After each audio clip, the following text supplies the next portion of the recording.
One.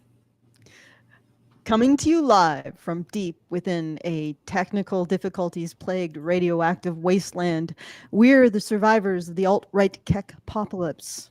The few, the brave, the bitchy, once more wading into battle against the Jubilee in denial froggy hordes with, help me out with the number, Rantzerker.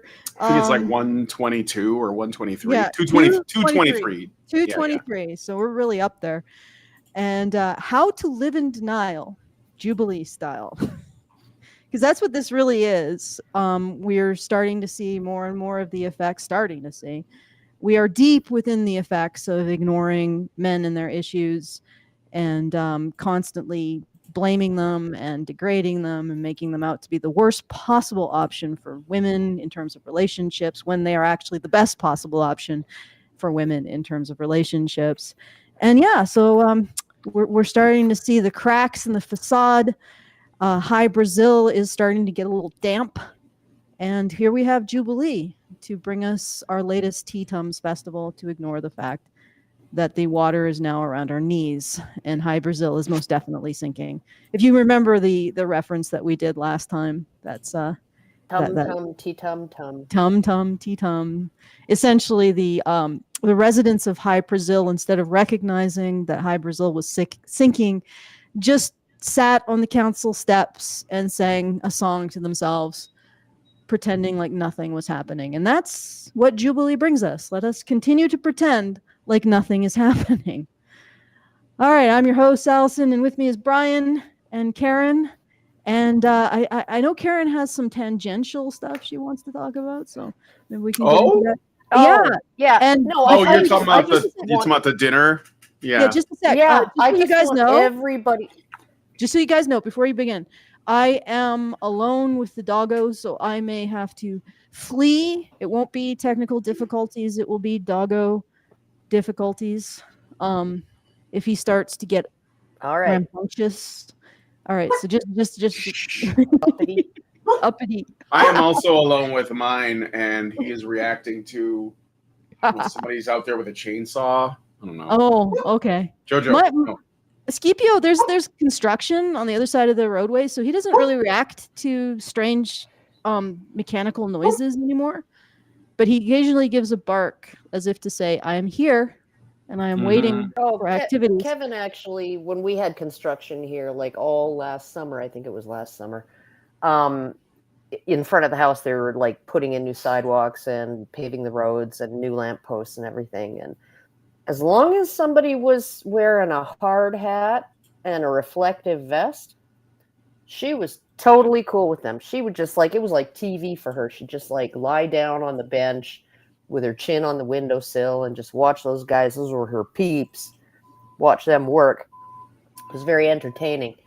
And she was binge watching them. But then someone would walk by with a baby stroller and she'd flip her shit. Well, you got to be suspicious of those ones with the baby strollers. They're up to no good.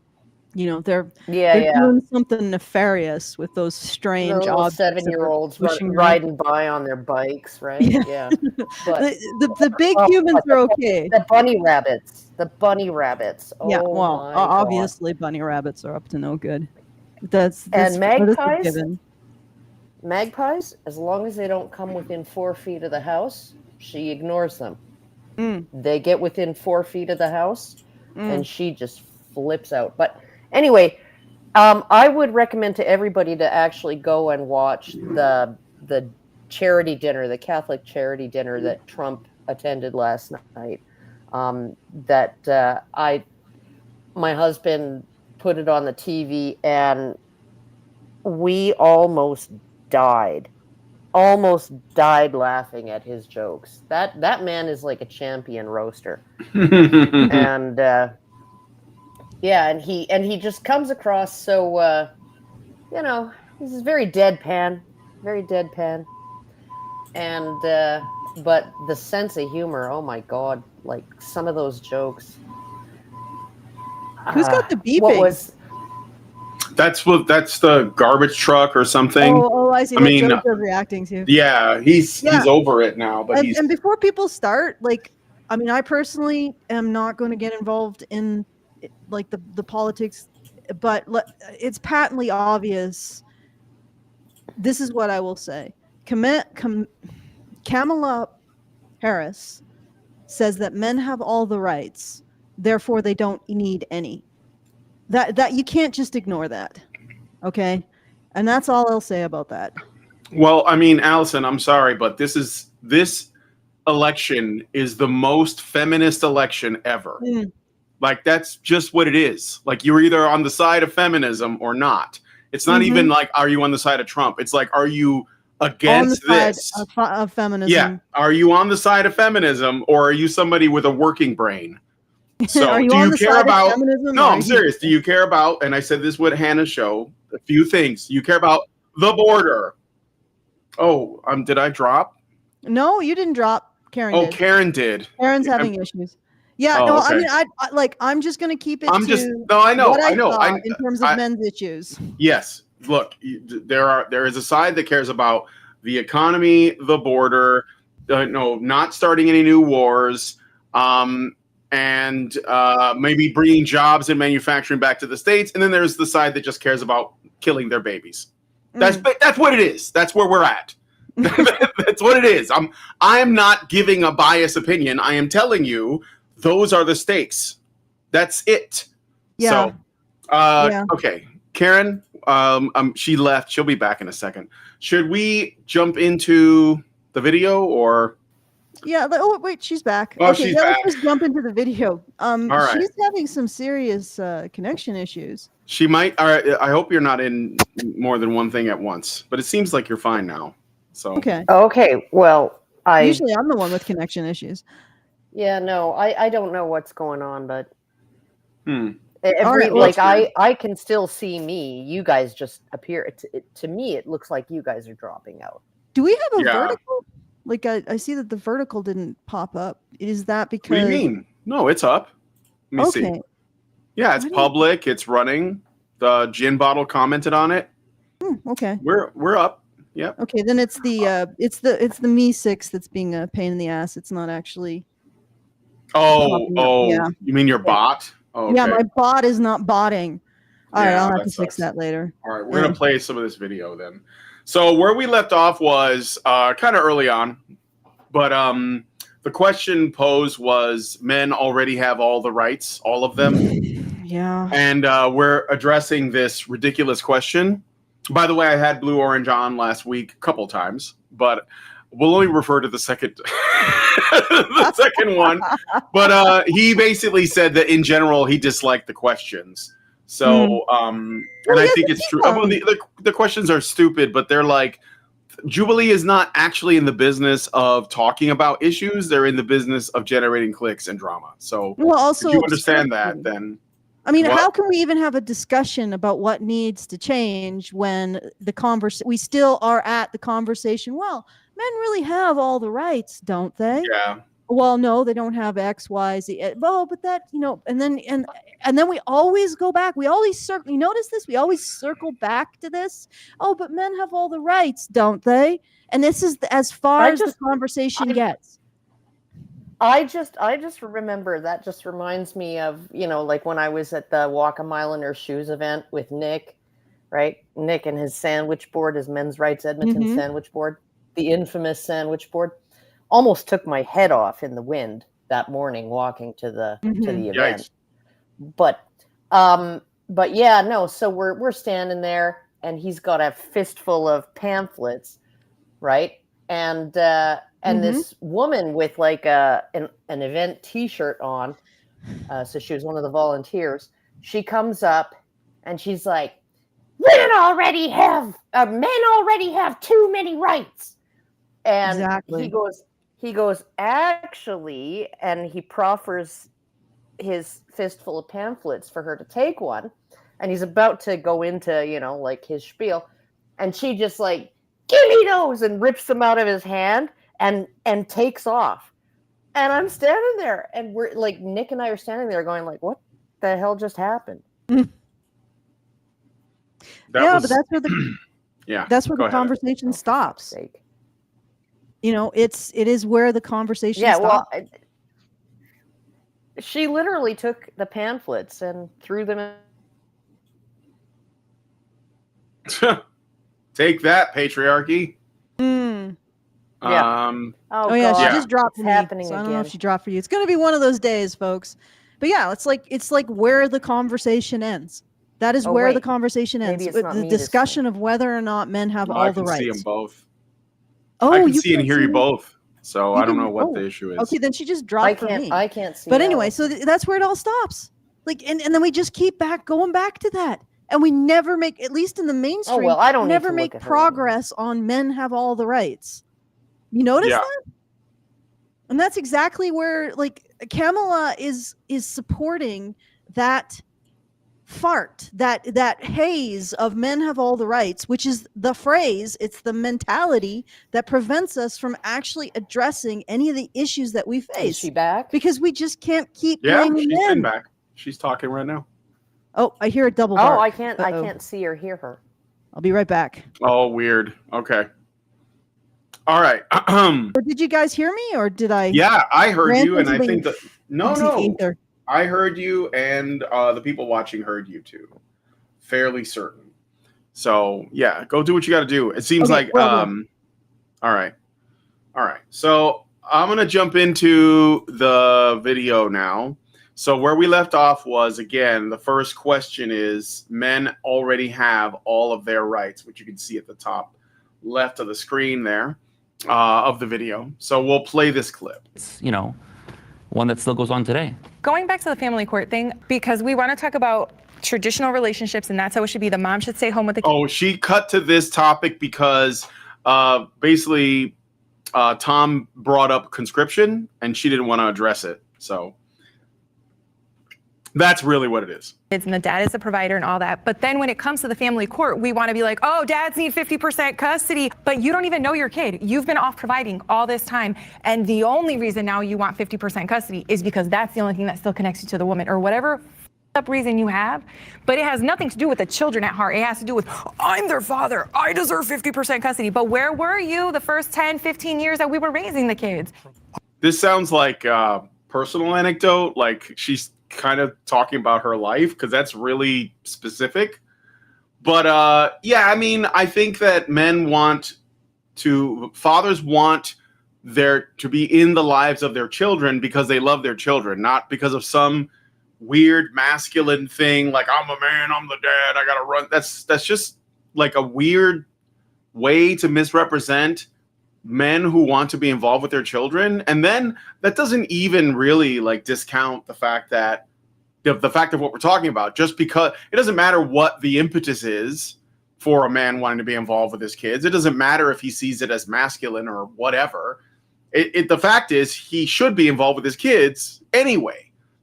And 50% custody, I mean, that should be the default to start off, I think. So, but anyway, Alison walked away and Karen dropped out. So I guess I'm just gonna do this. Karen's coming back now. Let's see. Okay, Karen, are you having trouble? It's all right. Yes. I'm just gonna leave. Constant. I don't know if it's. I'm okay. Well, we'll see what happens next. So, anyway, what I was saying is, let me just check my computer, make sure it's not being burnt. It's not on fire. No, it's fine. What I was saying is that she was basically. Did you listen to that bit where she talks about how? I didn't. I dropped out and I haven't heard. I'll go back a little bit, just like right here. I want you to hear this woman's response. Okay. All the rights. I mean, she's going to talk about like child custody. No, we don't. In the U.S., I had to volunteer. Well, not really volunteer. Oh, traditional relationships, and that's how it should be. The mom should stay home with the kids, and the dad is the provider and all that. But then when it comes to the family court, we want to be like, oh, dads need 50% custody, but you don't even know your kid. You've been off providing all this time. And the only reason now you want 50% custody is because that's the only thing that still connects you to the woman, or whatever up reason you have. But it has nothing to do with the children at heart. It has to do with, I'm their father, I deserve 50% custody. But where were you the first 10, 15 years that we were raising the kids? I'm not the. So, did you catch that? Okay. All right. All right. Where do I begin? Okay, my dad was a bit of a workaholic. Get up at 5:30, 6 a.m., be at work at 7, get home around 7 p.m.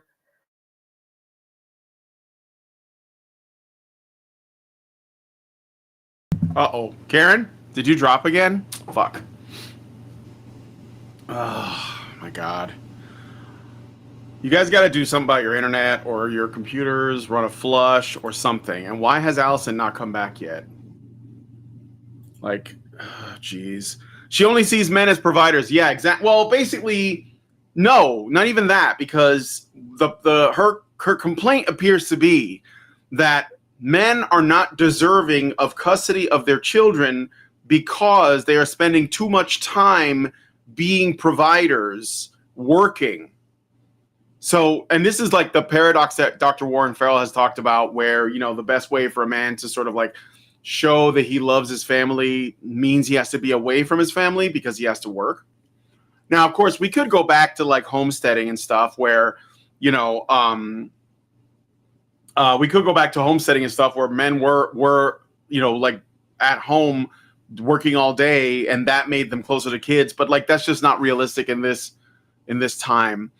Alison, are you there? You're muted, but I see you. Did you deal with your problem? Yeah, I did. Did we lose Karen? Yeah, she's We been lost her dropping for a a while. lot. Yeah, okay. She's been dropping out. Let's keep powering through. All right. I'm gonna basically what I'm getting at. Maybe you can just chime in on this. Okay, is they're talking about child custody. One of the feminists brought up the fact that men are feeling entitled to having access to their children when they weren't around for them because they were out in the world essentially working and providing for their kids, and their need to like be involved with their child's life has something to do with some kind of like masculine, you know, like urge or whatever. I'll play a little bit of that bit so that you can hear it. Masculine urge? Yeah, just listen to this, okay? Let me just go back a teeny bit. All right. Been off providing all this time, and the only reason now you want 50% custody is because that's the only thing that still connects you to the woman, or whatever up reason you have. But it has nothing to do with the children at heart. It has to do with, I'm their father, I deserve 50% custody. But where were you the first 10, 15 years that we were raising the kids? This is utter bullshit. Statistically, men do not seek full custody, for example, unless there's something manifestly wrong with the mother. Like this is the majority. Most men will share custody, right? When women seek custody, they seek it to establish their primacy as the main parent in their minds. Men only seek primary custody when there's a problem with the woman. So this is right off the bat bullshit. It's not even feminist statistics bear this out. Even the statistics they trot out, like, 50% of men who seek custody get it, or something like that, or 75%. Well, actually, it's more like 50%. But also, those are men. From what I was saying, like a majority or a sizable minority of those men are seeking custody against women who are manifestly unfit. So 50% custody in that circumstance is terrifying. It actually demonstrates that women have a bias because men only get equal custody or are equally likely to get primary custody when a good portion of them are seeking it because the woman is unfit. And I don't mean just they're thinking that she's unfit. Literally, CP, like Child Protective Services or the equivalent in the UK, has gone to the father and said, the mother is going to kill her kids. You need to take care of those kids. You need to step up and seek primary custody. So outside parties are pushing the father to seek custody. So this is just bullshit. Like she basically just made shit up.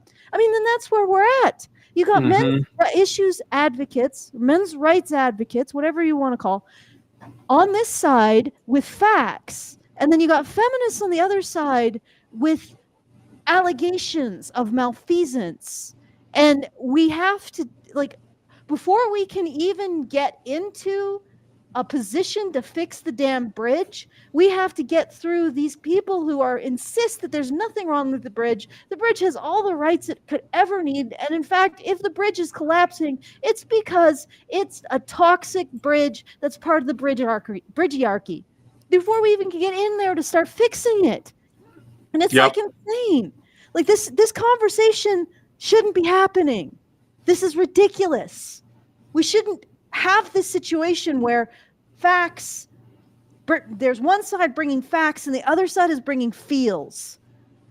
Mm-hmm. Anyway. All right, welcome Karen's back again.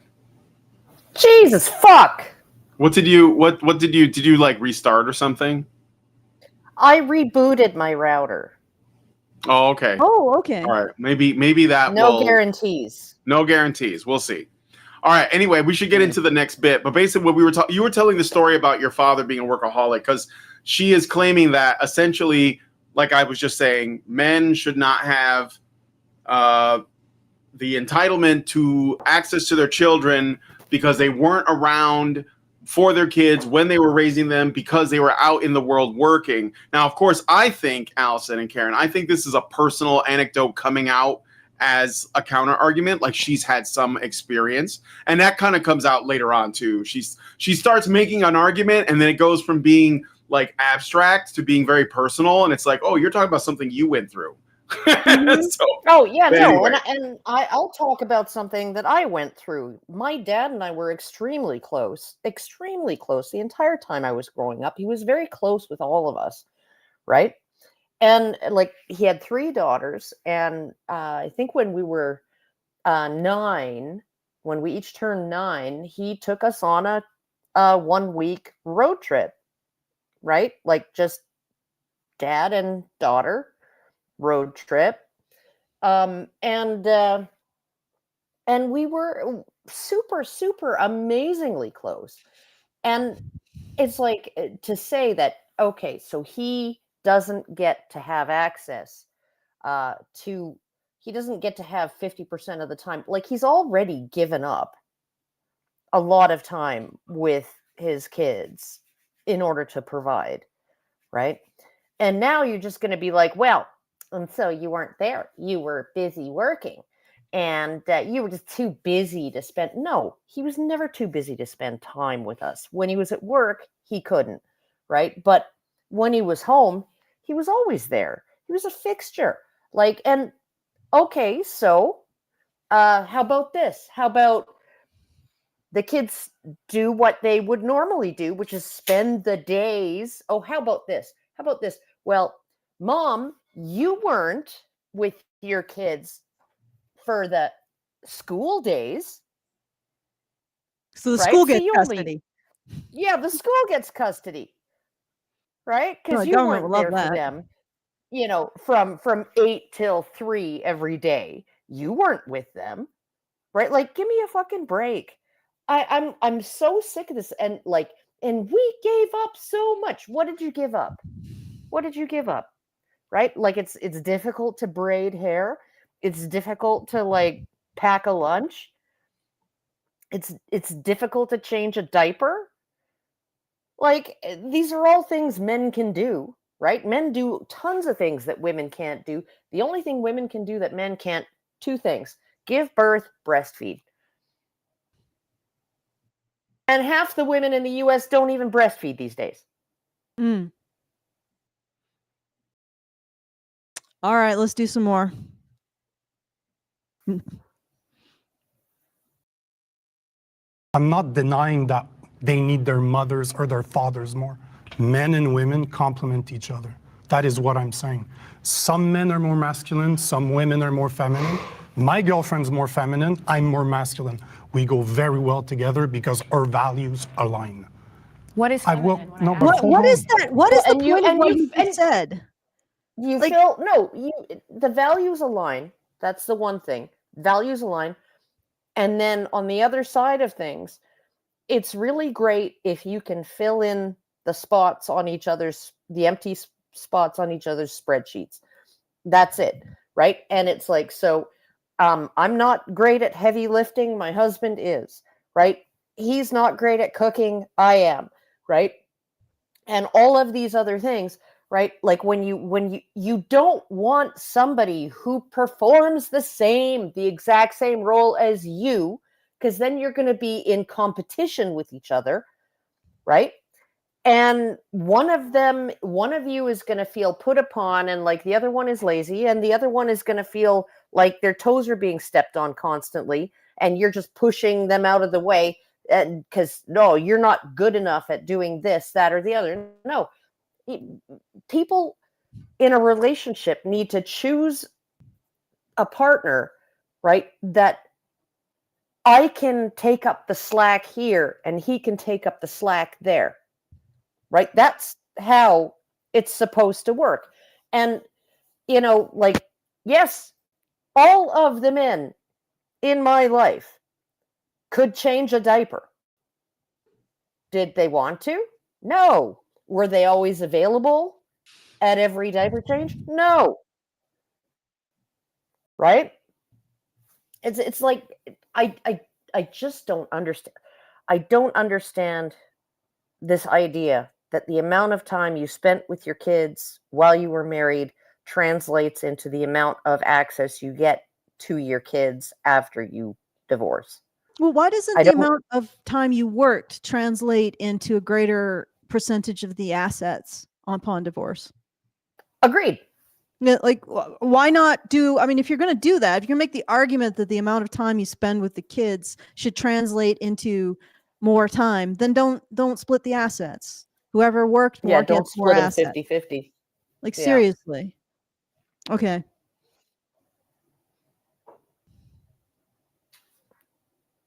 Name the stats. So what about the Go stats ahead. where all the fathers who leave and don't pay child support? Isn't that far more common than these men who are What of men who do get?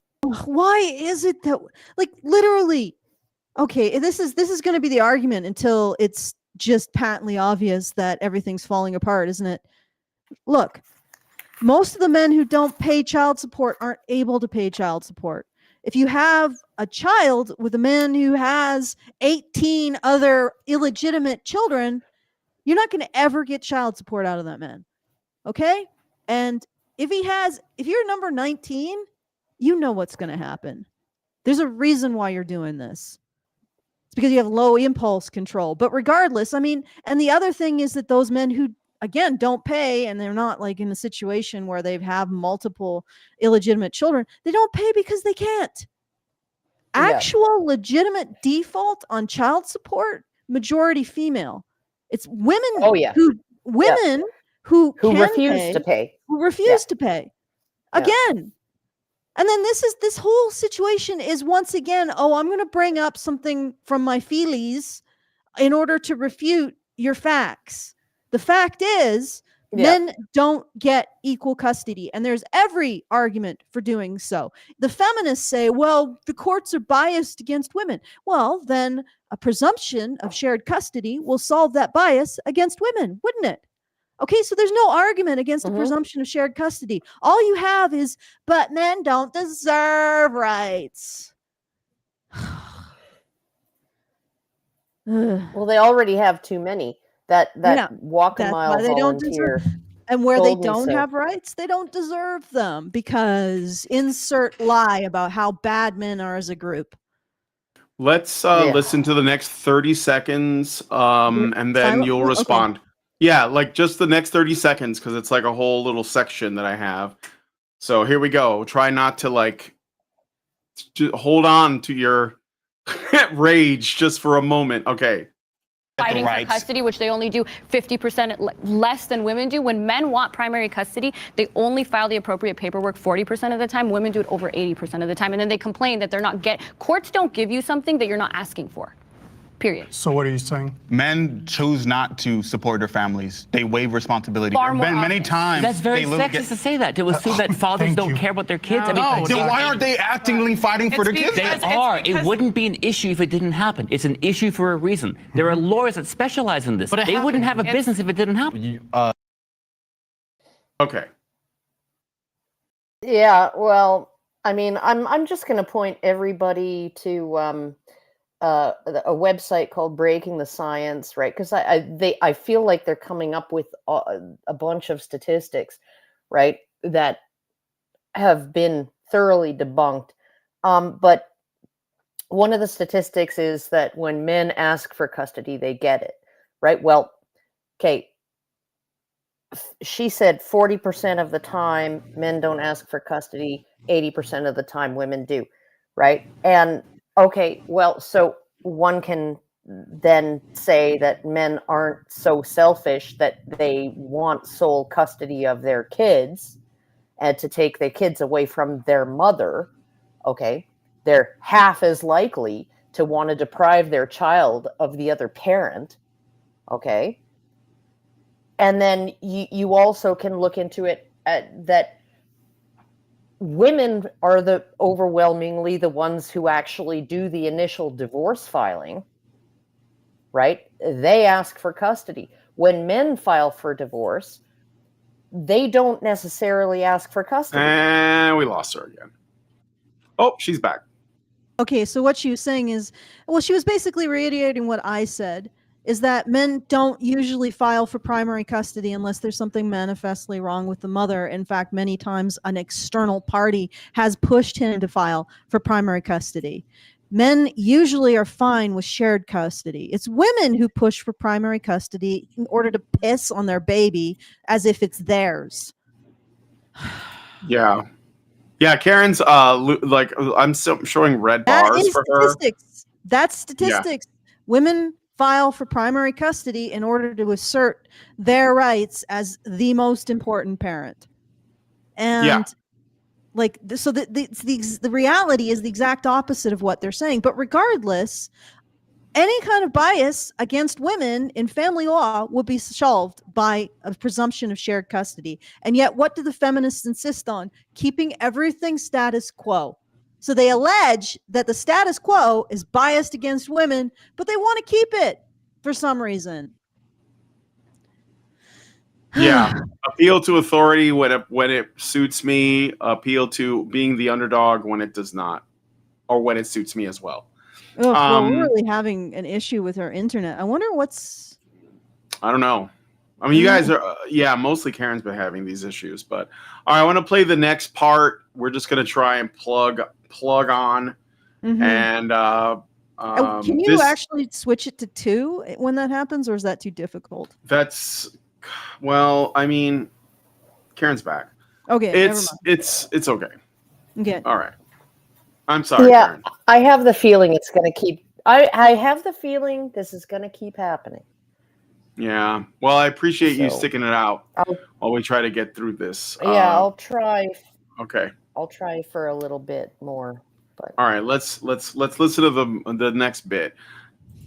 I know at least for you and possibly for Pearl, you guys want to reaffirm traditional masculine roles, which does not assume that men are the nurturing ones. And if that's going to be the case, then you're going to continue to run into the problem where men aren't going to get custody because women are going to be seen as the nurturing gender. It's a self-fulfilling prophecy. So if you don't want that to be the case, then it makes sense to stand with feminists and want to dismantle those sorts of norms and expectations around what it means to be a man and what it means to be a woman.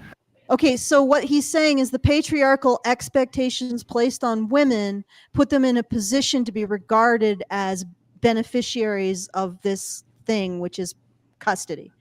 So in other words, it's patriarchal expectations that benefit women. Yeah. Well, but no, but I think we're getting into a situation where the male role is completely devalued. I mean, like I remember this one time. Okay, so I had mice and pet mice, and they stank. And so in the summer, Mom would make me keep them out in the shed. You guys still there? Yeah, we're still here. Yeah, I'm here. Okay. Every time you guys go still, I think I'm gonna drop out. Oh, anyway, so I'm. Should I just do it? Moving around and stuff. I'm just gonna move around. Yeah, do that. Yeah, but anyway, so I'm carrying out like the little test tube water bottle. Okay, stop it.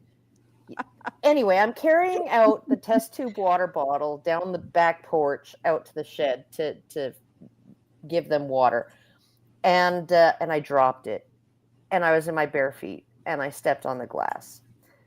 And my dad was the only one home. And so, you know, I of course, stuck my head in the back door. I crawled up the step, back up the steps, stepped it in the back door, and called for him. And he's like, "You're bleeding? Don't you come into this house. Your mom's gonna have a conniption, right? If you bleed on anything." And then so he sat with me out on the porch. Every time she gets to her point. To be continued. To be Yeah, I know. No, wait, I see her. Karen versus the No, she's back. internet. She's back. Okay, speak, Karen. Speak. Go ahead. You're on the porch. Hear me? Yeah. We can hear you. You're on the porch. Oh, your father isn't letting you come in because you're bleeding, and your mother will have a conniption. Yes. Okay. And so he goes and he gets his little needle nose tweezers, right? And he sits with me on the porch, and he pulls every little shard of glass out of my foot. And then he's like, "Where's the Mercura comb?" He doesn't know where she keeps it. So he just went and he got his shake bottle of Old Spice, right? Went in, got it, came out, shook it, just soaked my foot in Old Spice aftershave, right?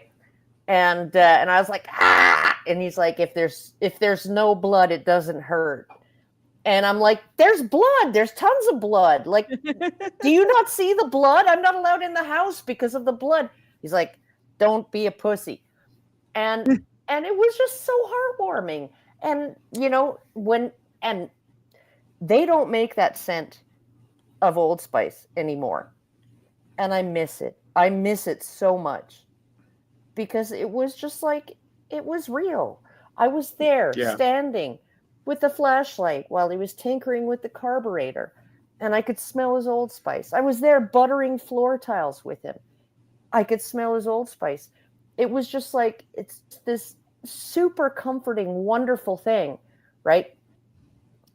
And we've devalued that because, you know, I can guarantee you mothers wouldn't have reacted that same way. They wouldn't have said, "If there's no blood, it doesn't hurt." They wouldn't have said, you know, "Okay, there's blood, stop being a pussy," right? And that in itself is comforting to a kid who's in pain, to a kid who's bleeding, because you literally have the mom on the one side, "Oh, honey, are you okay?" And you have the dad on the other side saying, "Man, it's no big deal," right? No reason to be scared, you know, no reason to, you know, you cried, you summoned expert help, and now we're here. And so, like, what's the point of whining? And it's just like that level of security that men, All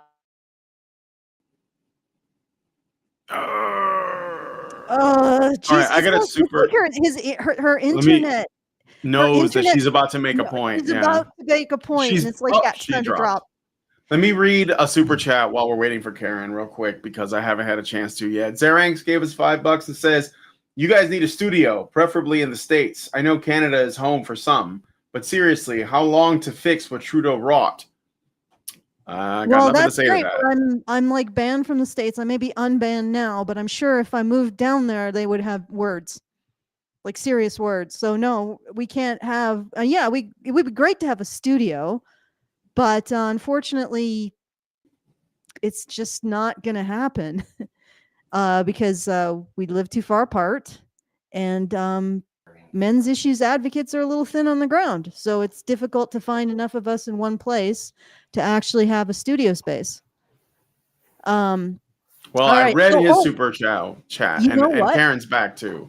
Okay, so I forgot to do the things. All right, so guys, if you want to send us a comment, please do so at feedthebadger.com/justthetip. That's feedthebadger.com/justthetip. And if you want to support the show, do so at feedthebadger.com/support. And if you want to join us for the after show, which we're probably going to do after this. In fact, I'm thinking, considering the difficulty of the internet, we might just maybe do an hour and then go to the after or the patron show. What do you think? that might be a little more stable. So if you're That's interested in fine. joining that, you can do that. So at thebadger.com/subscribe. Yeah. And Karen can then be free to walk around and just talk. Yeah, well, I just honestly it's infuriating. But Yes, Yeah.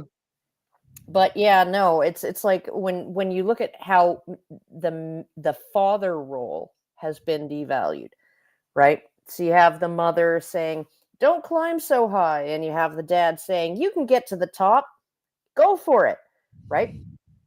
That's like that's necessary to raise healthy kids, right? And like the idea that just because dads weren't changing diapers and washing hair and putting food in front of their kids, just because they actually contributed to their lives in a different way, including their confidence, and all of that, it's Good Lord. it's infuriating. It's infuriating. Yeah. Like just like I your understand internet right now. Yeah. Man. God, is Trudeau personally throttling you, Karen? Yeah. I think so. Yep. So. He's doing it on purpose. He's declaring an emergencies act on your internet there. All right. Let's listen to some more. Yeah. So this is the next question. Women experience more sexism than men. Yay, so much fun. Women experience That's more actually, sexism that's than actually men. no. Women Yeah, can't let 'em- experience. No, the question is stupid. Yeah, Yes, the question right? is stupid. Because if you're all being the questions sexist, Karen, all of these questions are, is there really a problem, or should we just sing the tea tum? No. Okay, Okay, fine. This question in particular is stupid. more sexism than men. Okay, well, you can only believe that if you think that. Okay, so if you're treating men differently than women, you're by definition treating women differently than men. So they're both experiencing the same amount of sexism. Yeah.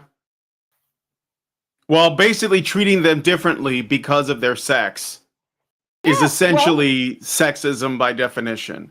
But the issue is also that whether or not one sex experiences sexism more than another is purely dependent on how those individuals feel about it. And the fact is, women are way more likely to complain about anything and calling it sexist, and men are more likely not to say anything at all. And so they're actually going to be measuring it based on how women feel about it versus how men feel about it. Of course. So then, of course, it's going to come out one way, because like women, that's like saying women are more danger than men, and it's like, but women are more afraid than men. That doesn't mean they're in more danger than men. Right. So it's right. No, these aren't like this is.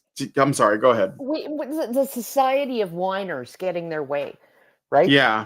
And it's infuriating because and then the moment that men actually have the temerity, have the gall to whine about something, right?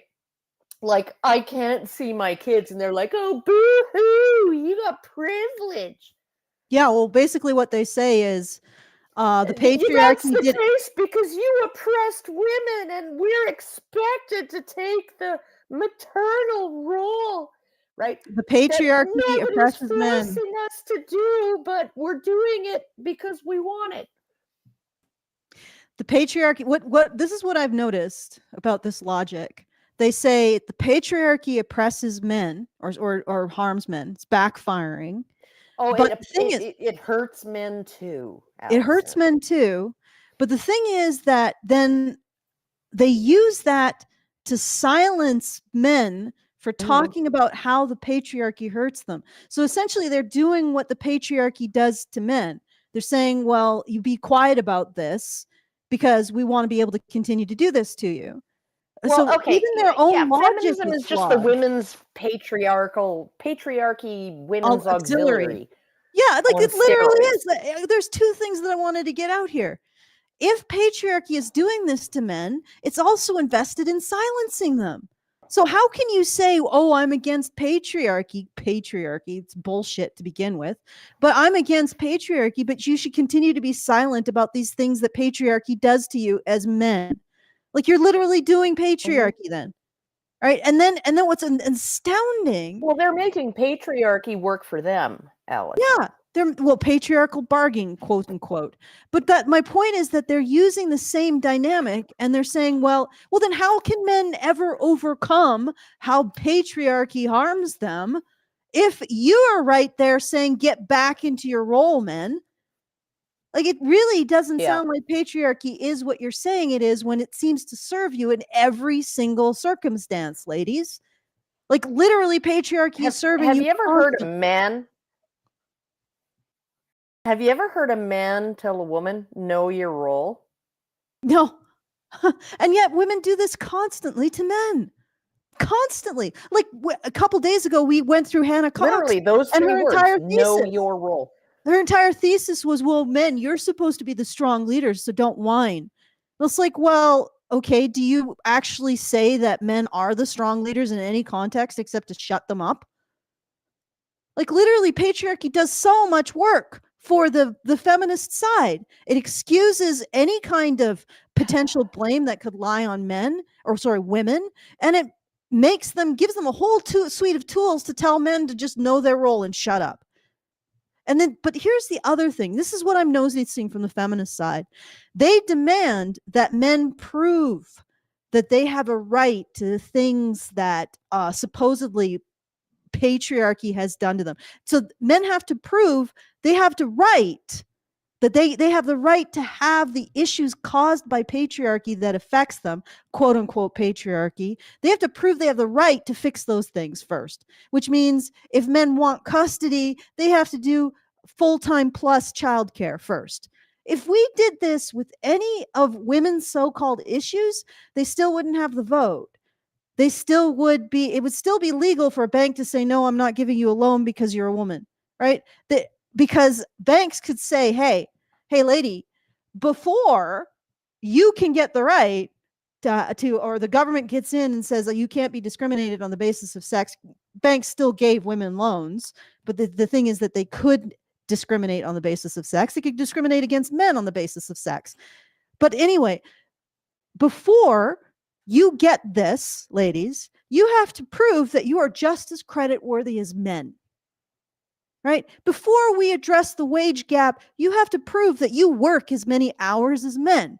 Before you get the vote, you have to prove you're willing to sacrifice as much for the state as men in defense of its laws and defense of its territories. Go ahead, ladies. Go out on the front lines.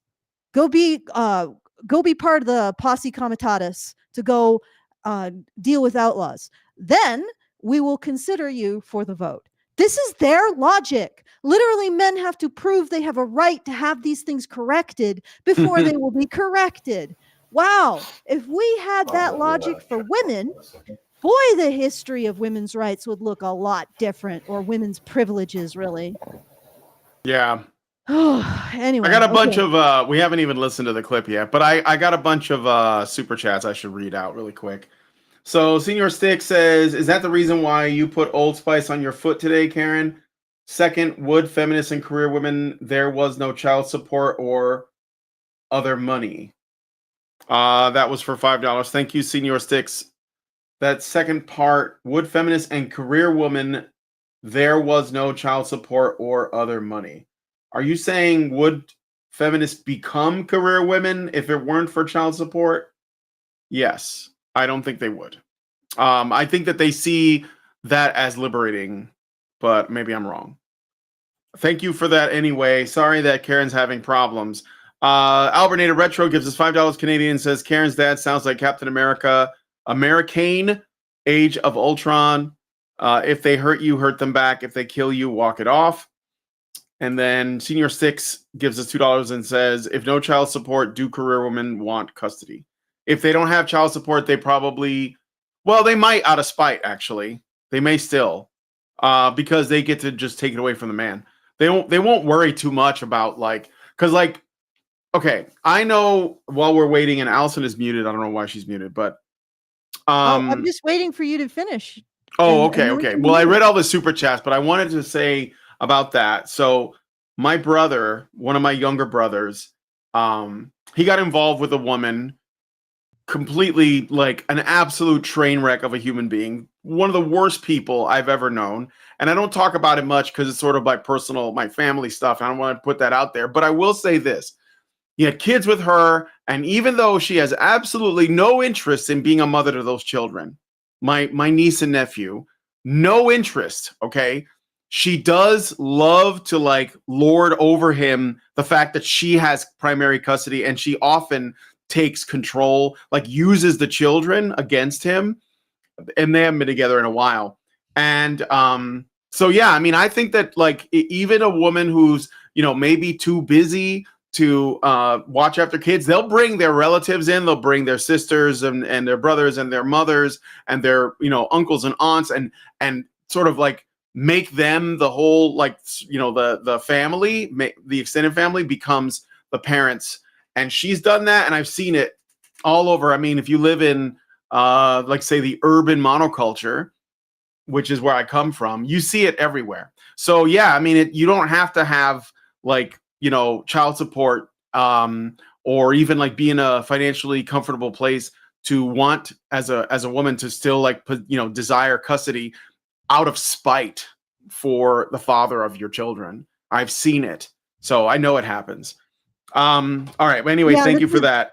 This is really interesting what she's saying, because it really seems like a projection of what women do, and a lot of women's logic. Yeah. All right, let's like listen to the question. I don't know if Karen's going to come back. I don't know what you want to do about that, but let's listen to this bit. Before we continue, why don't we switch to the two for now? All right. And we'll just have like Karen as maybe what we should do when things like this happen is we'll get like a Karen icon that we can put up so people know that she might pop in. Yeah. If it's really difficult to switch. No, it's not a big deal. I just got to turn off a few things and switch to the main scene. Mm-hmm. So, or like this. I'll just do it like this. There's no video on here because that's like sort of okay. I can, yeah, it's gonna have to do for now. Okay. It'll be fine. Okay. Please step forward.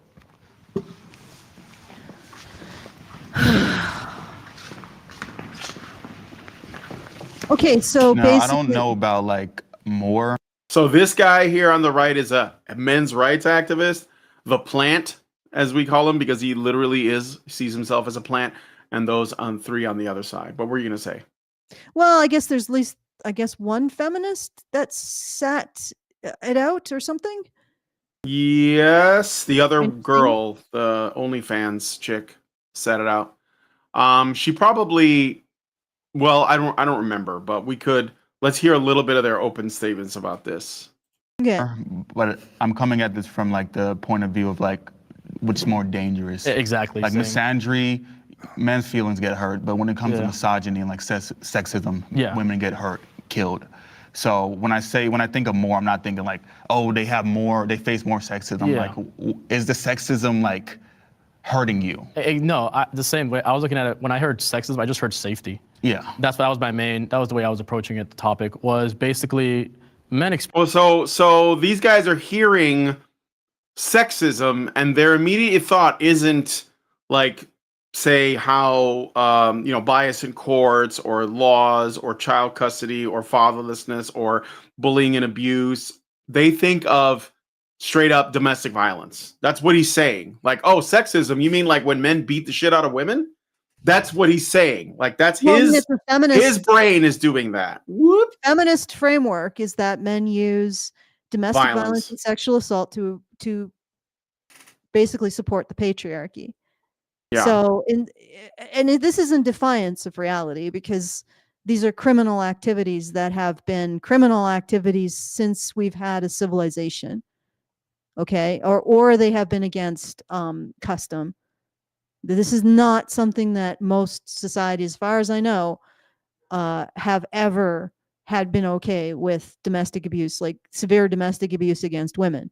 Whereas domestic abuse against men is, that's a free action for most societies. In fact, it'll be a toss-up whether or not a society will actually punish a man for being domestically abused by his wife. So that's the reality. But here's the thing. They're leaving out a lot of information when they say that women are less, are more in danger. They're not. They 100% are not. Okay?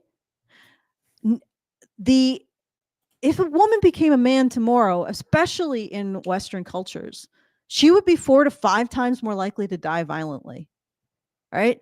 And that is because this whole atmosphere of male expendability, and maybe this is also genetic, biological, whatever, but there is also this atmosphere, this miasma that justifies male expendability by saying things like they have all the rights, like saying things like, oh, they're awful people, saying things like, oh, men actually are terrible, criminal, awful people who use violence to subjugate women. This all is stuff out of wartime propaganda. It is literally designed to strip away sympathy from a group of people. So we do that, and then men are the majority of the people who, well, if a criminal is going to choose someone that to enact violence on, it's going to probably be a man. Why? Well, in part because we see men as the acceptable victims of violence, right? We feel like it's more acceptable to deliver violence to men. So criminals will choose a man. And we can see that in the studies. Female criminals prefer to choose men. Male criminals prefer to choose men. Somehow we turn that into women being oppressed because we turn everything into women being oppressed. Like men oppressed, women most oppressed, that kind of thing. But literally, men are seen by almost everybody as the acceptable victims of violence and depredation and loss. So if you do a study on the average person's opinion, they would prefer to see a man violated. They would prefer to see a man killed. They would prefer to see a man starve. They would prefer to see any horrible thing acted on a man before a woman. And this is consistent across cultures. This is something that is very prevalent in human beings. And so the result of that is that things like conscription make sense to us. We feel like men owe society their lives just because, and we can accept that. We're inured to the horror, the human tragedy that is, because it's done to men. And men deserve it. Like, men are the worthy victims of violence. When it's state violence, when it's criminal violence, when it's murder, that's who violence should be directed at. So when you say, are men subject to sexism? And then you say, well, I'm really thinking about safety. Well, men are more likely to be murdered.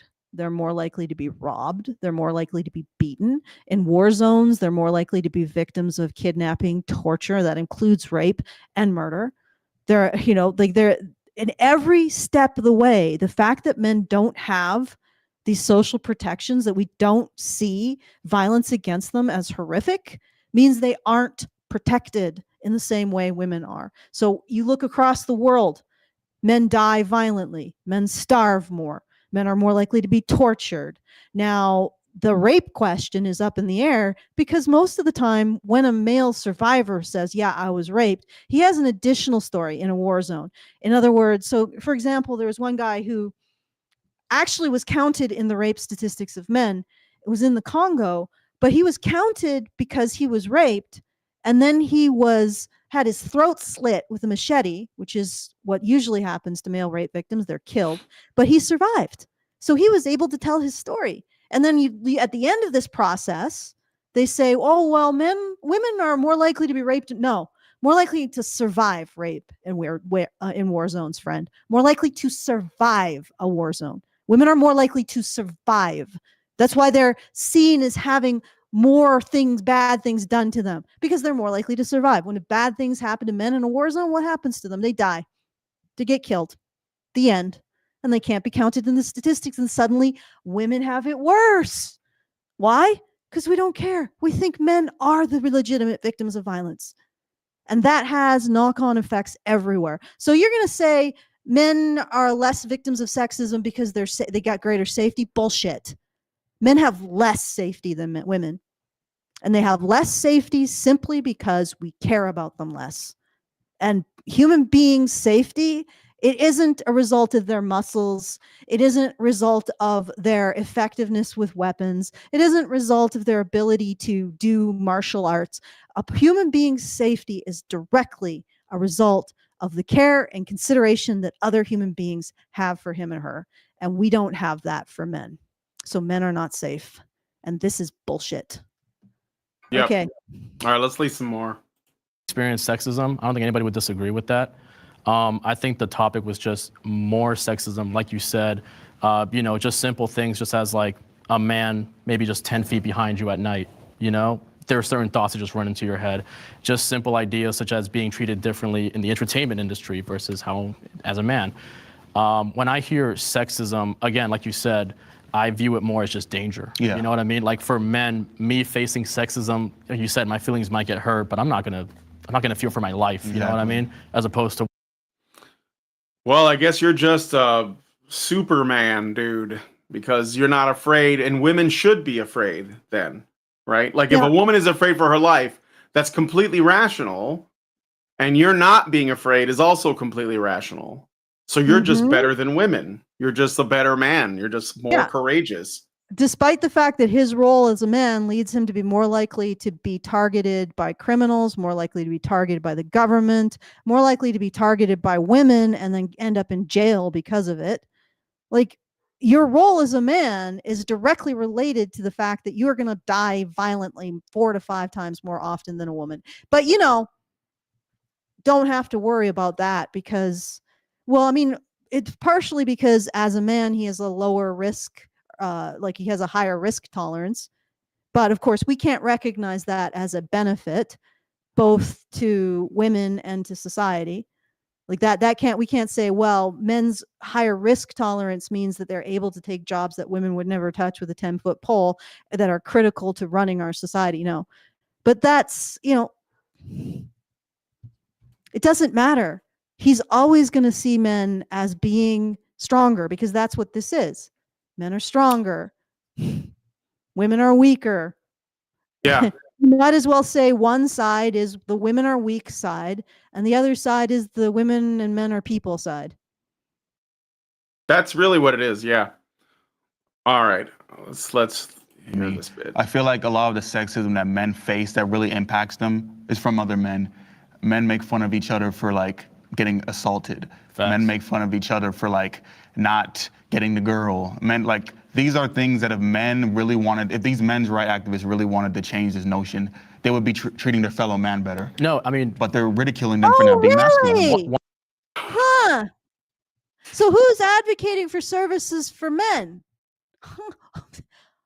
Who's advocating it seems for like men caring about other men? Like, we might need like a group of people that want to discuss the ways that men are treated poorly and like try to address it. This guy doesn't, I don't. Do you even know actual men? Like what you're saying? Oh, this woman's just disgusted at everything. But like this guy is saying, here's what men's rights activists believe.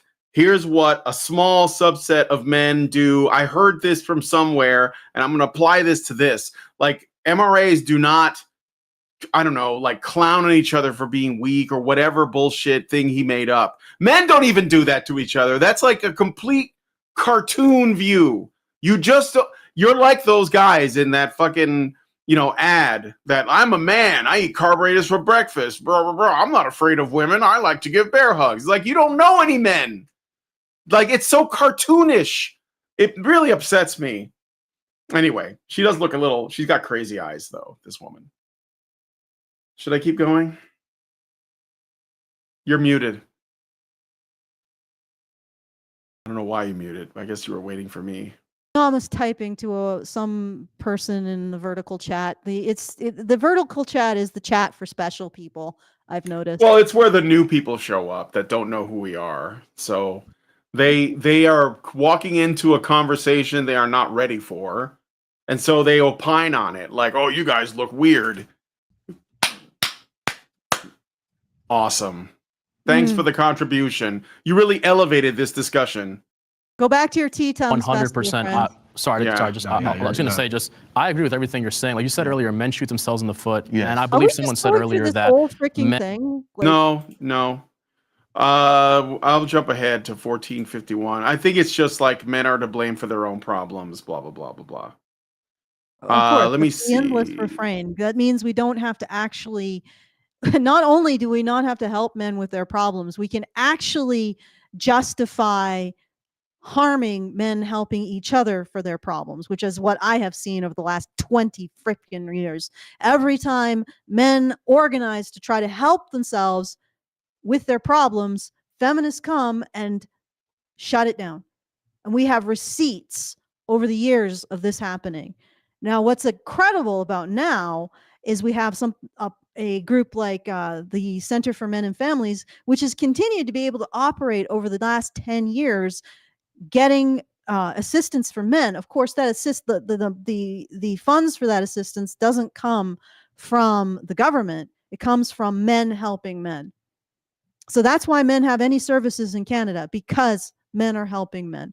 And here we're going to continue to strip away the lies about how men have all the rights, men don't need help, so we can continue to get men aware that men do need help and that it's entirely justified to help other men. In fact, it's really critical to do so. So I think we're actually turning people on, or men on, to the necessity of helping their fellow man, making sure their money doesn't go to these initiatives for women, but goes to the initiatives for men instead, because nobody really supports that. And I mean, eventually, I hope, women get their initiatives paid through men's taxes. So the situation is that women's services get paid through men's taxes. The government pays for them through men's taxes. Nobody pays attention to or creates services for men. That's up to men to privately fund the services to help other men. Well, that needs to happen, and it's important. Yep. And you're not bad for wanting to provide services for other men. Women are already covered. They're amply covered. Yep. They're covered to the point where when you look at feminist NGO financials, they're skimming. They are living at large on the sluice of money that's going through on women's issues. Mm-hmm. All right.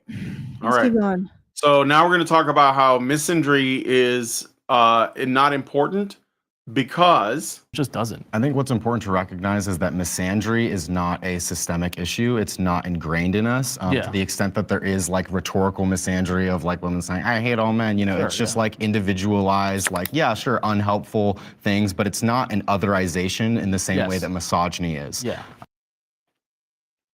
Like, we literally need to be able to just cope with the idea that men just die. Like there are men who died trying to rescue people in North Carolina after the hurricane. There are men in Ukraine dying right now, like in droves. And we're able to sort of distance ourselves from it due to a kind of misandric indifference. I mean, maybe it's not like overt, I hate all men, hashtag all men bullshit, but I hate these systemic arguments. I hate this. It's not systemic, therefore it's not important. I can't stand that commie gobbledygook. Well, anyway, it's not, but it is systemic. It is systemic. But again, the way they get to define what systemic is. So they say it's not systemic because, you know, a man who happens to be walking in the same direction as a woman and he's like behind her, that's a systemic problem. He's walking in the same direction. We're gonna start wars for the fuck of it because we don't give a shit. Like, there's like boots on the ground, American boots on the ground in the Middle East right now. Men are going to die over some bullshit we don't have anything to do with. And the people who are doing this to us, they count on us not giving a shit about what happens. They literally, the system uses idiots like this, puppets like this, to justify sacrifice of men. That's what they're here for. They're here simply to justify sacrifice of men. That's all their mouth flaps are doing. Men's sacrifice is justified. Men should be conscripted. Men should lose their children. You know, men should pay the taxes and not get the services because we need a class of people that makes the sacrifices. And this is what they're beaking. They are literally the mouthpiece of the frickin' the man. I know that sounds ironic. Yeah. They're the mouthpiece of all of the systems that require sacrifice. They're justifying it. That's all they're doing. More of the same thing. The same as it ever was. But we should read that Super Chow because Karan. Oh, was there a great super chat? Yeah, Super great Chow? I didn't endorsed. It was see it. no, there isn't a Super Chow today, but their Great Endorse sent one a while back, the last time we did the Jubilee, and he really wants us to read it. So okay, I gotta find it, I guess. let me copy the message link and I'll send it to you. Okay, yeah, do that. Send it to me and I'll look at it. Okay, hold on. I'm just pulling it up. I can't put it on the screen, obviously, but let's see. Okay. So this one is at a family outing. Is that the one? Yeah. Yes. $10 from Great Endorse. Thank you. And he says, at a family outing, a woman who married my cousin was talking about how she was contemplating an abortion because it was inconvenient with her planning of doing a home renovation. While said child was playing on the floor behind her, all of my aunts were nodding understandingly. She only opted out of having an abortion because my cousin reacted so positively and enthusiastically to the news of her pregnancy. Another colleague of mine told me his wife couldn't wait to get back to work after her pregnancy. It really seems that modern women view having children as an unfortunate, necessary obstacle. Yes, right. And the fact that you could talk about that with your kid in the room, I mean, like, I hope that child was not able to understand that her mother was literally saying, if somebody else hadn't have gaslit me, you might not be here right now. It's absolutely monstrous, but not shocking. Not shocking at all. I have a boofing dog and I don't know where Karen got to. Yeah, I don't know if Karen's gonna come back. Yeah, maybe she's gone for good, but I like how go ahead. Go do what you got to do. Yeah, just continue. I mean, you can continue and just respond and I will be right back. I can continue. Okay. So I just want to point out, I think it's really funny that Jubilee, they usually put like little blurbs up while these things are going on. Like they may, like, if somebody brings up a statistic, they'll like bring up the statistic and show you what the source is or whatever. And it's funny here, they have a source for the word misandry or misandry. I'm not sure which. I guess it's misandry technically. And it says, they give you the definition of misandry: dislike of or contempt for or ingrained prejudice against men, i.e. the male sex, Oxford Languages. Isn't it funny that they have to give you the definition? Because this is how infrequently people have heard this. Like, if somebody says misogyny, do you think you're going to see a blurb come up for that? Probably not, right? Because we're all expected to know what that is because it's so common. But misandry, well, you guys need special attention here because no one's heard of this. I mean, I will say, though, it is a big win that this even comes up in Oxford Languages and people are using it more, because when I started doing this, it wasn't something people used. And in fact, if you typed it into Google, not Google, like a Word document, it would come up as misspelled. I don't think it does anymore, but if one of you guys wants to check, I don't have Word. I use LibreOffice now. So anyway, so yeah, it doesn't matter because it's not systemic. Let's keep going. Yeah. No, I think that the world has been largely constructed through the male and man lens and in a way that has otherized women. And so, yeah, misogyny is more endemic to gender relations rather than misandry being sort of like individual outbursts of reacting to that system. No, exactly. What? Okay, so men build society. This is projection, by the way. Whenever these people tell you that men do this thing, whenever feminists tell you that men are doing this thing, they're telling you that they will do it to you if they get power. And that they do it in their day-to-day life in some ways. So, yeah, because men organize society literally to protect women. Like, it's like it was the reason why it happened. You know the saying, well, not the saying, but I had Jonathan Pajot on a while back. He's like an icon carver. And he said, we were talking about the hero's journey, and he was saying that it is essentially the story of Christ. And then I said, well, what's the female version? He said, it's the Virgin Mary. And I said, well, can you go into that a little bit? And he said, woman asked the question. And for a long time, I didn't quite get that, but I do now. I think it's like, women essentially set the bar for the things that men will go and act on. So it's the princess that sends the prince on the quest. And it's women who say, can you make society such that I am able to comfortably raise my children? And so men say, yes, we're going to do that. And they do it. And so they do it for women, no matter whatever they tell you. And I'm talking to you too, Natty, who thinks that men only do things for their women. They do things for women and society in general because they are invested in the future of their society, because they have children or hope to have children in said society. It is simply a system working exactly the way it's supposed to, except for these people who look to tear everything down. And that is what they want to do. They don't just want to like change things up. They, even when they say, oh, we just want to disrupt. No, they want to destroy. That's really what it is. I'm sorry, but there's no other way to look at it. Like, you know, and it doesn't mean that like everything has to be the same way all the time for all time. But like, if you're looking at history and you are literally painting it as a narrative that men oppressed women for all of history, then what you're saying is that at any point, even if you wrestle power away from men, this imagined scenario that you have, this imagined paradigm, right, that is literally the opposite of reality. What you're saying is that if the feminists gain power, that is what they will do, because they have vengeance on their mind. They have resentment against something, by the way, that never existed. Albert Nader Retro gave us $5 Canadian and says, how do those three know what men do? Do they watch us when we're doing stuff? They must know else. How else would they know? Well, I mean, they presume. It's all based in projection, though, honestly. All right. Allison's back, but she's muted. I'm gonna let me jump ahead to another bit here. So, oh yeah, they bring the cultural misandry is evident in a lot of laws. So 1550. I think they bring everybody. I'll just go like right here, I guess. Systemic cultural misandry is evident in a lot of the laws that neglect men.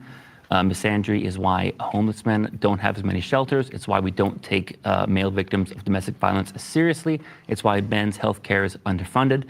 And there's a psychological phenomenon called the women are wonderful effect, where society and people have less empathy for men in a general sense. Now, there may be some nuance there, as there could be some negative consequences for women, but overall, we see social welfare programs and laws mostly disfavor men. And even if it's a male politician who supports that law, he's still catering to his voters. And the fact that a male politician makes a decision doesn't resurrect the 19-year-old draftee who was killed in battle. So when you say that misandry isn't a thing, I completely disagree. It's almost become fashionable. Misandry is almost a fashionable trait among the left. And I'm not a right-winger, but I almost feel pushed this way because when I try and talk about men's issues, I get some very sharp reactions from the left. I mean, I would say that I would give him credit for pointing out, because this is really important, because they always go to this thing where they defer to, oh, men have all the power. Men are in, male presidents, male congressmen, male, prime ministers, whatever. Yeah, but those men are there in service to women. Like, so like none of it matters. It doesn't matter what the plumbing is of the guy who is essentially like, signing off on the Dear Colleague letter that essentially prioritizes women's safety and women's security and women's interests. Well, I mean, it's already in feminist conjecture, right? They say that men will hurt themselves and other men in order to serve their gender role. Well, then it's not men, it's the gender role that has the predominance, right? And if that gender role is that men are expected to be expendable, then it's not men who are in power. It is their expected role. And that expected role makes the actual man expendable. So, I mean, even feminists will say that it is the gender role that men play, and then that's what harms them. But they won't acknowledge, then it's pointless to point to, oh, there's so many men in power. Well, they're not privileging other men, they're enacting their gender role. So then you have to ask, what's men's gender role versus women's gender role? Well, men's gender role is to protect and provide for women. So how are women losing out on that? Anyway. Yeah. I don't know if All that's right. This male feminist is going to respond. So let's give this a listen. So I just want to respond to that just because it was got a specifically squeaky directed dog. at me. That's okay. Yeah. Oh, JoJo's moved around a little bit. I got to center him. Oh, well, do we have a JoJo cam? I do, yeah. Why don't we switch to like can you put like JoJo as where Karen was? I don't think I can add JoJo's camera to the call because I'm in this browser only with this cam. So yeah, I can't add him to the call. Without changing my camera to his camera. Oh, but could you put it so that JoJo can be? Because I know that you can put up JoJo and all of the other people. So could you put JoJo in Karen's spot? Or maybe this is something we could do for the future. Something we could do. Well, for the maybe, future. yeah, sure. I could do that in the future. I've switched it to two panels for now. So okay, that's fine. All right. I mean, it's been a while. Yeah. I probably will have to text Karen to find out what the hell's going on. Yeah. Or I could probably give her a phone call. I mean, Mike is some kind of computer rocket scientist. Why doesn't he just fix it? But I'll at the end of the day, and I think this is the lesson that you guys should take away, because this kind of like men have all the power argument comes up over and over and over, and it's bullshit. It's just like men make more of the money. Who has the power doesn't matter. Who the power is used on behalf of is what matters. Who has the money doesn't matter. Who the money is spent on is what matters. So, I could have $1 billion, but if I have to spend all of it on like, Lindsay, then guess what? It's basically not my money. So like this is like a stupid thing when the wage gap is stupid. The men are in positions of power thing is stupid. They're only there. Like there's so many factors for it. Not only do they spend their money on women, men are more likely to spend their money on women. Women are also more likely to spend money on themselves. But also men in power are only in power because women put them there, and they usually put them there because they're expecting those men to push their agendas and essentially address their concerns or whatever it is, right? Yeah, I mean, look at, no offense, but look at Trump. While he is defending the system that is established by the particular things that men do, like a meritocracy is sort of an expression of masculinity. No offense. I mean, even feminists would say that, but they would do it in. Well, they don't like meritocracy, so yeah. So basically, what the right is, what's left of the right is doing is it's defending what's left of the things that men put in place to create productivity, to create a functional society, to make sure people have heating, water, and light, and try to protect that so that it continue for future generations. But on the other hand, I don't see anyone actually protecting men and recognizing that masculinity comes from men. We can't just protect the emergent properties or the things that masculinity makes. We need to protect masculinity, because otherwise what are we doing? We're caretakers. We're custodians of a crumbling empire. Mm-hmm. If we were to put it in a really simple way, and again, I know I'm going to be speaking about masculinity in broad terms, so this isn't me saying, we men did this thing, but the truth is that men mostly have produced things, and women have mostly consumed things, and so now we're basically getting to a point where all of the production is being like kneecapped, essentially. Like men are, we're not only because of like the literal ways that we're sort of like importing things, and we're sending our productivity overseas and all of that, but also in that like men are just not able to produce as much because they're the job market and the economy and everything else. But women's consumption has like stepped up, so like there's more consumption than production, and we can't sustain that. And so the only way we're going to be able to like get that right is for us to like make way for men to produce and like make it easier for them to do that, and also maybe celebrate it. Maybe we like take a step back, count our blessings, be grateful, and allow it to continue. But it's not sustainable and currently, because like I said, we're living in a time where there's way more consumption than production, and a lot of it is driven by women. You can look at it in a way that masculinity is about establishing meritocracy, establishing competence and also excellence, and also constructing things that protect and provide for others. So they've constructed the system, they've constructed the replicator, right? And now we're at the point where we don't recognize the virtue of masculinity, or the fact that masculinity is what establishes the replicator. But there are a few people who still want to protect the replicator and say, hey, the replicator deserves to be serviced. It can't just be seen as an infinite goods machine. And then you have the other party that's like, no, the replicator is an infinite goods machine. And if it isn't, it's mean and cruel and withholding. You see what I'm saying? Exactly. Yeah. One party's like, well, you can't make that many demands on the replicator, and you got to just repair it. But we're well past, oh, wait, the replicator is actually something that men and masculinity built. We're well past that. Now we're just at the stage of protecting the things that men built. Yeah. To keep society running. Yeah. You know, we're just there. And it's like this competition between these two identities. One identity sees itself in terms of like competency. Like men see themselves in terms of competency. Women see themselves in terms of getting things. Like and you can see that in someone like Manifestel. How does she value herself? By making it so that men give her stuff. As much stuff as possible, that men do everything for her. Men take a shit for her. Men sleep for her. Men chew her food. Men do everything. That's how she sees value, herself as valued, that she is completely incapable and utterly served. That is the ideal. And I think that's a very sort of feminine approach, at least mostly I see it in women, whereas men see their value in terms of developing competencies. And you can see that the end result of developing competencies is developing systems that work, right? And provide and protect.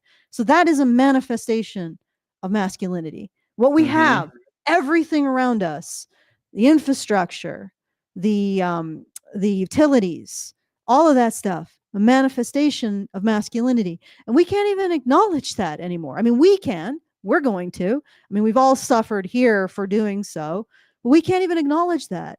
We're just at the stage of basically being a cargo cult, fixing this thing that apparently came from nowhere because we can't acknowledge who it came from. Yep. All right. How much longer do you want to go? So I know that like we don't have a Karen right now, and but okay, I'm trying to find. Okay, here we go. Ranks of society. Were you muted? Were you trying to say something? You know what? I'll try to give her a call and see what happens there. And all right.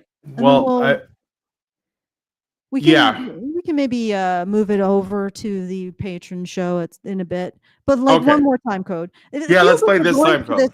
Very slowly, but I guess it's it's kind of front loaded. Yeah. Okay. So yeah. Okay. But I don't disagree that we need a women's only space. I'm just saying there is a lack of men's space available. So there are homeless men and abused men who don't have spaces available. We are not against women's spaces. We're just saying there is a greater need for men's spaces than currently exist. You guys are referring to violence like it belongs to men. Most of, especially serious violence, like most of the women that are getting killed through domestic violence, yes, they are. Women are 1 out of 3 women in the U.S. were victim of domestic violence. Do you have an experience to pull from that you want to share? I've been hit by. So they're talking about domestic violence now. Let me see. And crime, this is 1753. Let me see. You guys are referring to violence like it belongs to men. I'm looking at the time codes here. Okay. Yeah. Oh, this is good. This is good. His anecdote's pretty good. Women before. I've been stabbed. Like I've been hit multiple times by women. Yet I'm a 225-pound guy of muscle and I have 20 years of experience. You know what I did? Nothing. I just took it. But if I were to go to the police, you know who they would remove from the house? Me. My ex-wife, when I was going through a divorce, told me that she'd lied to the police in order to file the divorce faster because it was taking too much time. Because where I'm from in Canada, it's 1 year. Like they will tell you that you need to be separated for a year so you have a chance to rekindle. But all I'm saying is violence is violence no matter. I'm not saying that men are not violent. That's not what I'm saying. What I'm saying is I've seen women as violent. It's just that it is not regarded in the same way, just as you mentioned. No, but men are not. And they're probably going to be like, "Oh, this is because of patriarchal norms," you know, because that's usually the feminist defense is always when you basically lay it out very plainly, and it should be a really obvious thing, a no-brainer. Men and women can be violent. It's a human problem, and whatever. And generally, it's also still like a small problem. It's not like a large number of men are violent or even a large number of women are violent. But when it happens, yeah, like Erin Pitsey has, you know, that was a thing that got her essentially ran out of town by feminists, was her recognizing the obvious truth, which is that women are also violent. And that was just like a step too far.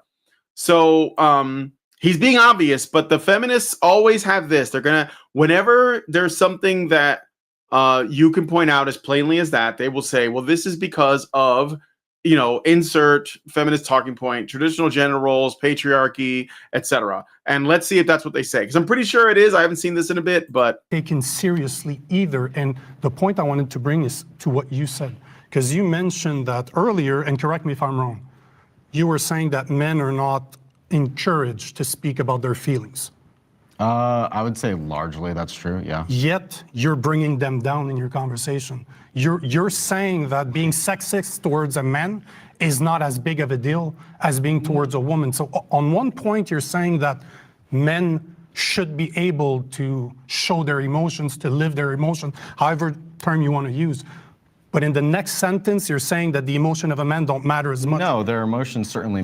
No, he got him there. That was like, you know, checkmate. But of course he's going to, you know, like I said, he's going to back it up and be like, look, I was raised in a middle-class household. He's going to go right to that, you know. We have to imagine what can be unburdened by what has been. Matter, and I think that you can express like disagreement or even sadness if somebody's being quote unquote misandry. I'm just saying it's not systemic, and that's a matter of fact. I'm saying in the descriptive reality of what misandry is versus what misogyny is, it's not actually systemic. Just right, so I'm now, that's a dodge, because by you dismissing men's let's say pain, I don't know, for lack of a better word, as being something that just isn't real, I mean, that's systemic. Like, it's not like written in law, but like most people believe it. If you ask the average Joe, they're going to be like, yeah, men's feelings don't matter as much as women's feelings. I mean, ultimately that's it. So I missed the great takedown here. So you want me to go back a little bit so you can watch it again? No. Just summarize it for me. Okay, I'll read it again. So this guy that's on the screen, this 90-pound weakling, this big guy who's a male, a men's rights activist guy that lives in Canada, he was saying that if I go to the police, you know who they remove from the house? Like if he was being abused, you know, if he went to the police, they would remove him. And he says, my ex-wife, when I was going through a divorce, told me that she lied to the police in order to file the divorce faster because it was taking too much time. But all I'm saying is violence is violence. I'm not saying that men are not violent. That's not what I'm saying. What I'm saying is I've seen women as violent, you know, because this is what Erin Pitsey had talked about. It's just not regarded in the same way as when men are violent. Just as you mentioned, men are not taken seriously. And the point I want to bring is that what you said, because you mentioned earlier, and correct me if I'm wrong, you were saying that men are not encouraged to speak about their feelings. And the other guy said in response, I would say largely that's true, yes. And then the other guy, the big guy, the muscular guy, he says, yet you're bringing them down right now in your conversation. You're saying that being sexist towards a man is not as big of a deal as being sexist towards a woman. So on one point, you're saying that men should be able to show their emotions, to live their emotions, however, whatever you want to say. But in the next sentence, you're saying that the emotions of a man don't matter. You see what I'm saying? So yes. It's basically, you know what it is? It's that thing that Jordan Peterson said when he was talking to Kathy Newman, and he said, you know, what did he say? You're willing to be offensive to me in order to get to the truth. And it's your, you know, you're apt to do so, but it has been quite uncomfortable. Do you remember that? Yeah, you made a whole video about it. He just was like, a man has an emotion. Gotcha. Yeah, exactly. I don't even think Yeah. she said a gotcha. I think she just had No, he said of death. no, he said gotcha to her because she didn't know what to do with that. Could you believe that? Like this, Yeah, I do. This is the situation. A man has an emotion and women just blue screen of death. It's just incomprehensible to them. It's like, it is like we were listening to, or me and Jonathan were watching this update on all the new Tesla and Boston Dynamics robots, right? I mean, it would be less confusing to women if that Tesla robot came up to them and said, you know, I don't like it when you, I don't know, mock me or whatever. It'd be less, they'd be like, oh, than it is for a man to come up to a woman and say, I have an emotion. It's just like her freaking brain shuts down, especially if she's a feminist. It's just like, what, you have an emotion? What, that's not allowed. That's not allowed. You're supposed to be strong and in power. And I'm only saying this because I want you to stop having emotions at me. And it's like there's so much stigma against men expressing themselves in this way. And the biggest stigma is the loss of sexual desirability. Okay? That is the biggest stigma as far as I can tell. Is that women get the ick when men have an emotion. Right? Oh, for sure. Yeah, for sure. So women's desire is defining what men can express emotionally. And yet we live in a patriarchy that puts men first. I don't think so. If we lived in a Oh, I'm sorry, go ahead. If we lived in a patriarchy that put men's needs first, expressing those needs would be like swimming to a fish for men. It would be so easy. It would be as easy as expressing their needs are for women in our society. See, that's the thing. Like the fact that women can freely express their emotions, freely express their needs means that they are respected, which means we live in a society that accepts and respects women's needs and emotions. Now, there may be pushback to some level, which is almost always stigmatized as misogynist, but the fact that women even feel like they don't lose desirability by expressing their needs. They don't lose social desirability, sexual desirability by expressing their needs. They don't lose their identity by expressing their needs. Means that women's identities, like expressing your needs, are a part of women's identities. And that is something that we have collectively chosen as a society to grant to women, and we don't grant it to men. And there is absolutely no way to observe that and say we live in a society that puts men's needs first. Men can't even express them. How could they even be put first? All right. All right, I want to play one more and then we'll go into the patron show, okay? This is this is one of the good, the better clips, this bit coming up here. And I think that let's just say this was shot a while ago, and I don't think it aged very well. It's a factual disagreement with what men, quote unquote, are expressing their feelings, which I don't think the majority of men or even a plurality of men are expressing those sorts of feelings, that misandry is like some big burden on them. Why are more laws against men, though? I mean, there's more laws in the U.S. that are disfavored to men than women. Why is that? Like which laws? Like the inconsequential draft? No. The inconsequential draft. Let us look at, okay, first of all, this guy is a little too, let's say, United States centric, which is really weird considering they're supposed to be progressive. But let's set aside the fact that we've literally just put boots on the ground from the United States in the Middle East to fight on behalf of Israel. We've done that, which I've been against for a long time. So we put boots on the ground there. But that's if you only care about American men, which we don't. There are also men dying in Palestine and in this whole Gaza conflict, as well as Ukraine and Russia conflicts. And I don't care if you're talking about Ukrainians or Russians. It doesn't matter. They're men. So like and then some of them are being conscripted. Like in the Ukraine, they conscripted people. So like, don't give me this like inconsequential draft bullshit, because it's one act of Congress away from happening. And you, my friend, are probably within the age range too, by the way. And if they draft your ass, I wonder if you're going to sit there saying, well, this isn't a systemic problem, as like the helicopter is like it learning. It is the ultimate systemic problem. Forcing men to fight in war is the ultimate systemic problem that dwarfs, eclipses bodies. Like forcing men in war. Also, like not something that women don't mind voting for. Women don't mind voting for that. When it comes to systemic problems, every single problem that feminists have identified for women, including the vote, is a pimple on a fucking ant's ass compared to conscription for men.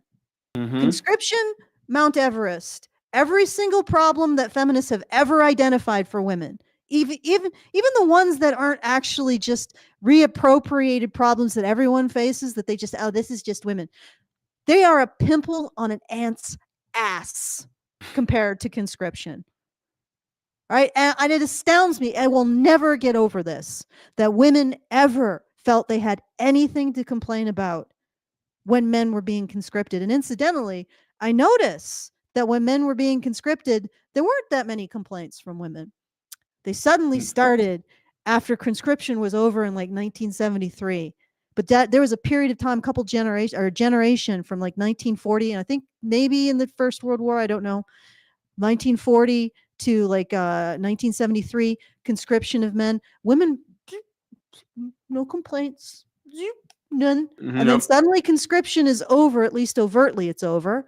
And then suddenly are like, oh my God, we're so oppressed. We're women and we're oppressed. Bullshit. Yeah, it's like that stand-up comedian. That stand-up comedian did a bit on it, and he says, "Man, the feminists sure did wait until just the right time to start demanding rights."